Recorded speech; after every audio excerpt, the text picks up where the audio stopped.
وقت نکل رہا ہے اور سب سے پہلے آپ یہ ویڈیو دیکھیں اور سورہ کا ترجمہ سنیں. بہت بہترین ترجمہ ہے.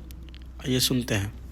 سورہ العصر کا ترجمہ پڑھتے ہیں، اور یہ قرآن کی سب سے چھوٹی صورتوں میں سے ایک ہے مگر بہت ہی ڈیپ ہے، اور یہ ہار اور کامیابی کو بہت اچھے سے ایکسپلین کر دیا کہ کوئی بھی انسان اگر اس ایک صورت کو سمجھ لینا تو اس کے لیے وہ کافی ہوگی. تو اللہ سبحانہ وتعالیٰ فرماتا ہے والعصر، اللہ قسم کھاتا ہے پورے وقت کی، منٹس کی نہیں، گھنٹوں کی نہیں، مگر پورے مکمل وقت کی. جب سے یہ کائنات شروع ہوئی تھی تب سے لے کے آج تک، ابھی تک اور آگے جتنی بھی ہوگی، پورے وقت کی قسم کھا کے کہتا ہے. اور اگر اللہ قرآن میں کبھی بھی قسم کھاتا ہے نا تو اس کا ایک ہی مطلب ہے کہ تمہیں دھیان دینا چاہیے، اس بات پر دھیان دینا چاہیے کہ وقت نکل رہا ہے. اور اسکالرز یہ بھی کہتے ہیں کہ جو وقت کی قسم کھائی گئی ہے عصر کا وقت ہے، کہ جب سورج ڈوبنے والا ہوتا ہے اور اندھیرا ہونے والا ہوتا ہے تو بہت کم وقت ہے. اور اس سے اگلی ورس میں اللہ سبحانہ تعالیٰ فرماتا ہے ان الانسان لفی خسر، کہ پوری انسانیت نقصان میں ہے، گھاٹے میں ہے. اور پوری انسانیت کا مطلب ہے ہر ایک انسان، چاہے وہ ایمان والا ہو، ایمان والا نہ ہو، خدا پہ یقین کرنے والا ہو یا ایتھیسٹ ہو، بچہ ہو، امیر ہو، بوڑھا ہو، کوئی بھی ہو، ہر ایک انسان گھاٹے میں ہے. اور گھاٹے میں کیوں ہے؟ کیونکہ ہر ایک سیکنڈ کے ساتھ میں تم اپنی موت کے قریب ہوتے جا رہے ہو، اور اگر اس وقت کو تم صحیح طریقے سے استعمال نہیں کر رہے تو آگے جا کے تمہیں پچھتانا پڑے گا. اور اس سے بچنے کا طریقہ بھی اللہ آگے کی ورس میں بتاتا ہے اور فرماتا ہے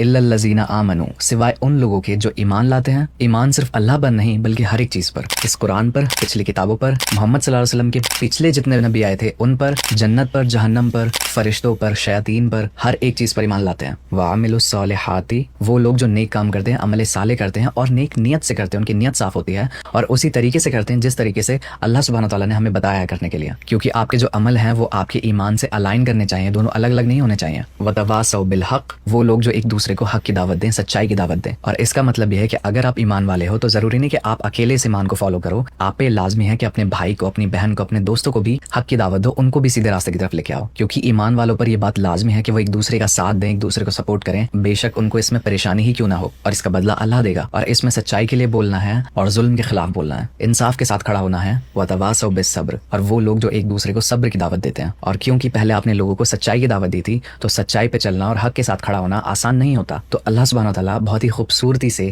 اس سورہ کو صبر کے ساتھ کمپلیٹ کرتا ہے اور یہ بتاتا ہے کہ اگر تمہیں حق کی دعوت دینے کے بعد میں پریشانی آئیں، مشکلات آئیں تو صبر کرنا. صبر ایک ایسی چیز ہے کہ تم آگے جا کے بھٹکو گے نہیں اور ایمان پر قائم رہو گے. اور میں نے آپ کو پہلے بتایا کہ صبر کا مطلب یہ نہیں ہوتا کہ آپ ظلم کو بیٹھ کر سہتے رہو، مگر اسی مومنٹ پہ اس ظلم سے باہر نکلنے کا راستہ بناؤ اپنے لیے.